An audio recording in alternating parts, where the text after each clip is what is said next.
Bismillahirrahmanirrahim. Assalamualaikum Bu Bella. Kenapa lemah nak? Kurang tidur ke? Iya, salah satu dia. Oh gitu, apa sebab? Tak tidur. Ini jebol lagi. Level ini kan banyak tuh video-video yang masuk pelajaran. Dikembali. Tapi hasil dari kegiatan beberapa minggu ini, udah berapa minggu? Udah 1 bulan. Banyak sama. Kalau untuk yang level 1 itu masih biasa aja Bu. Yang ini baru-baru. Jadi banyak ilmu-ilmu terapan baru ya, aplikasi-aplikasi yang dibagikan juga luar biasa Ibu Inah. Tapi kita bisa mengikuti. Insya Allah. Ya, selesai belajar ini baru menjadi orang yang wah berat di ilmu saya banyak gitu ya. Jadi tenang aja, setiap pilihan itu pasti melalui proses ya. Pilihan itu melalui proses, bisa itu melalui proses. Jadi jalani dengan senang hati, itu yang penting. Ikhlas. Yang penting besok jadi orang pintar, makin pintar gitu dengan belajar.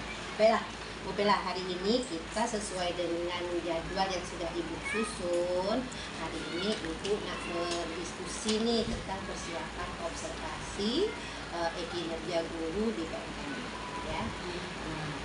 Kira-kira nih yang kemarin di RHK yang dibuat oleh Bu Bella itu fokusnya tentang apa sih? Keteraturan suasana kelas. Keteraturan suasana kelas ya.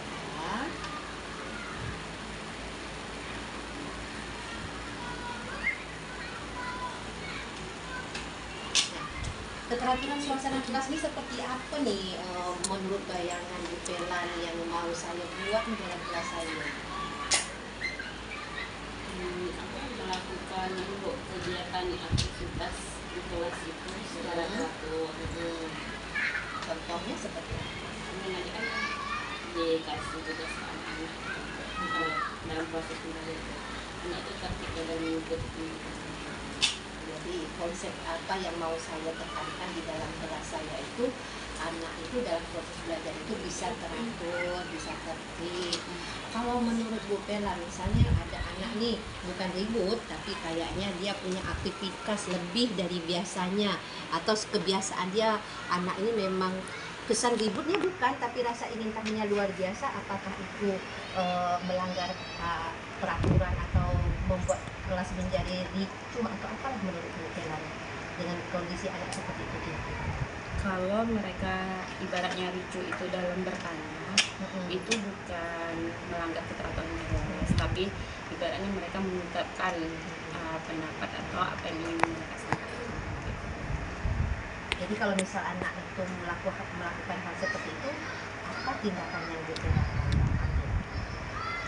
Kalau misalnya mereka, ini misalnya secara serentak ibu mengajukan pertanyaan atau apa, jadi dijawab satu persatu dengan inilah menyampaikan kepada anak secara bergiliran supaya pertanyaan-pertanyaan mereka itu bisa dijawab secara teratur juga, apa yang mereka sampaikan juga berurutan itu saya teratur lah Bu, nggak terlalu lucu gitu.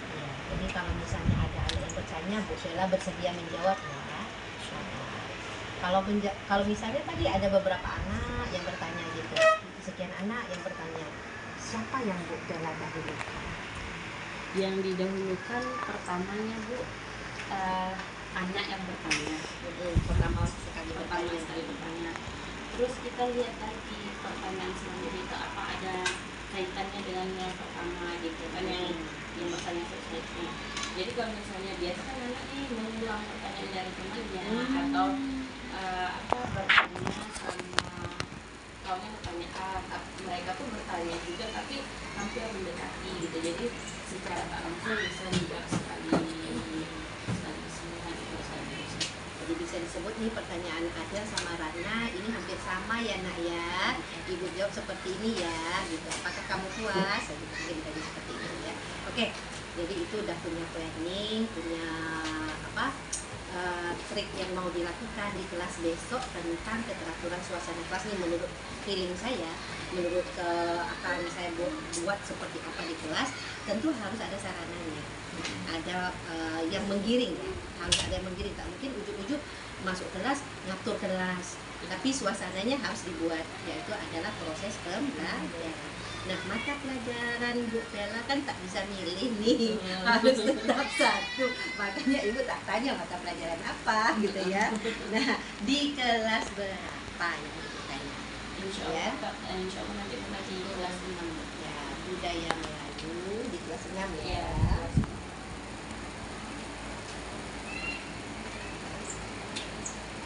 Apa topiknya? Topiknya keadaan Provinsi Kepulauan Riau. Keadaan Provinsi Kepulauan Riau. si Kepulauan Riau.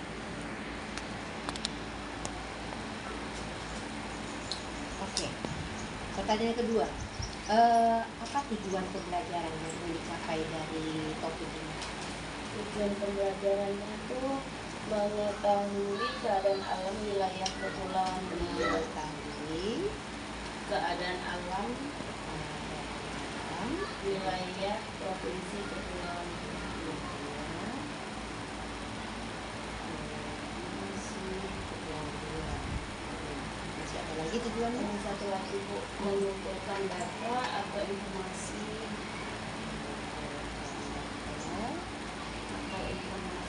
alam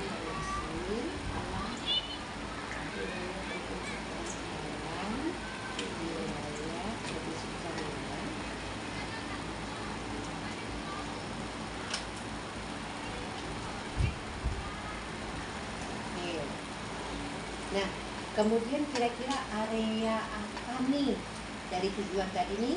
Area pengembangan apa saja yang hendak dicapai?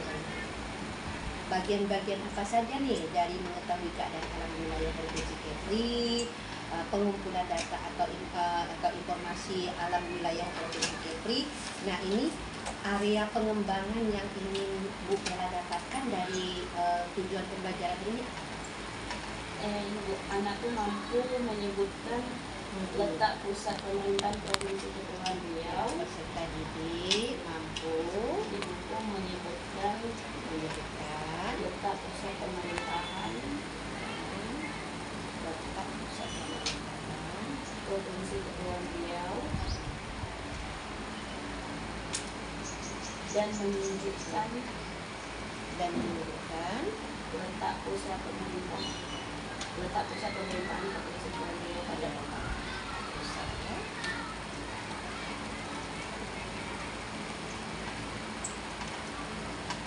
Pada peta. Berarti kita butuh peta ini ya. Nah, karena ini kan baru cobanya setelah masker itu cobanya gini, dari yang Ibu akan observasi Bella mau gabungkan dengan kegiatan video pembelajaran yang bikin batik. boleh. Kenapa seperti itu kan karena kami tanggal 30 Agustus ini kan last tugasnya video pembelajaran. Jadi maksudnya gini, peta ini kan kita nggak mesti buat di kertas atau apa kan Bu. Maksudnya tuh nanti Bella cari di Google atau apa, nanti Bella pakai fokus ke anak, Bella tampilkan di layar. Nanti di situ kan di zoom anak mencari peta kota Tanjung itu seperti apa dulu. Terus itu nanti Bella juga mau sambil dimasukkan seperti quizzes Bu. Cut dulu ya, kan dulu itu ada pertanyaan berikutnya Okay. yang disampaikan tadi ya. Jadi konsep yang area yang ingin Bella kembangkan adalah peserta didik mampu menyebutkan letak pusat pemerintahan Provinsi Kepri dan menunjukkan letak pada pusat pemerintahan itu pada peta. Itu aja dulu ya. Di situ aja Ibu cut dulu karena ada pertanyaan lain nanti yang mau dijelaskan oleh Bella tadi itu di area pertanyaan berikutnya. Ya, oke.